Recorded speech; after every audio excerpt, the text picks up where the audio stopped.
Sorry about that, Chief. All right. We up this program, Renewal Part 2B.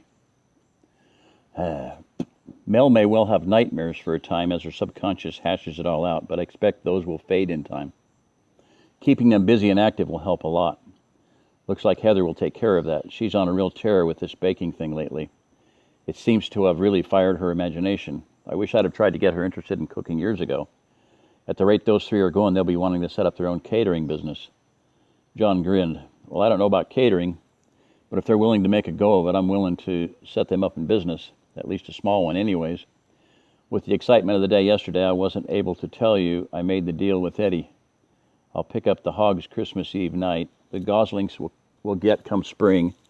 We're getting enough corn to carry them through till next summer, but the rest of their needs we'll have to come up with ourselves. The feral dogs left around here had better watch out. They've suddenly become a resource to be exploited. The women smiled and looked at each other. What will you have, Anne asked Lisa, the goose girl or the pig girl?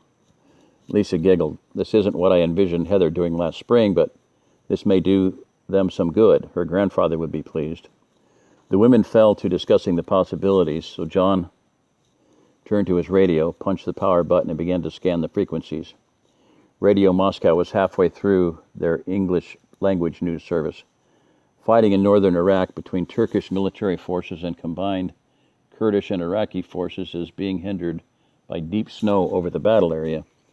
In a terse communique released by the Foreign Ministry, the Turkish government rebuffed the demands by the United States to withdraw troops from the disputed region, stating that Turkish military action there was in response to viable threats to the internal security of that nation. Iranian government officials have not yet responded to the latest American communique on the subject of their troops inside of Iraq. Russian Foreign Ministry officials are acting as intermediaries between the two nations. In a statement released today, the Foreign Ministry of the United Arab Emirates, the newly risen leader of that nation, Sheikh Saladin, bluntly stated, the internal problems of the nation of Iraq should be left to the people of Iraq and to her neighbors. The United States has no role to play in this area and should withdraw its forces. No response to this statement has yet been released by the U.S. government.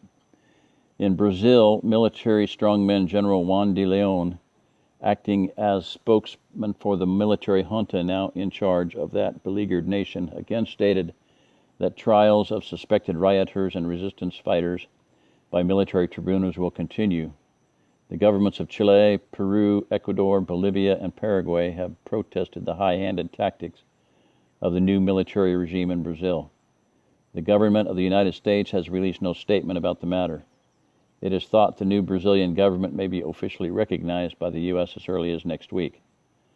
Other matters concerning the U.S. is the ongoing struggle between the U.S. federal government and the state governments of a number of western U.S. states such as Idaho, Montana, Wyoming, Nevada, Colorado, North and South Dakota, over administrative control of lands owned by the federal government. Sketchy reports have reached Europe of open strife between groups in favor of direct administration of those areas and federal forces, with rumors of a number of deaths being unconfirmed at this time.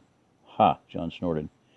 You can trust the Russians to try to maximize any little division within the U.S. they can find. Probably nothing more than a fistfight in Nye County, Nevada, and they'll have it as the beginning of a civil war. Further reports from the U.S. indicate that vigilante forces from the states of New Mexico and Arizona have passed into Mexico on missions of retribution and plunder. The Mexican government has strongly protested these actions to the new U.S. federal capital in Denver. Mexican President Vicente Fox stated that, if necessary, he would station Mexican army troops on the border to stop these raids. These American banditos are not citizens of the Azatlan Principality and have no legal business within the Mexican state. If they continue their depredations, we will be forced to bring them to justice. This has been the English language service of Radio Moscow. Further news will be broadcast to 2000 Greenwich hours. Meantime.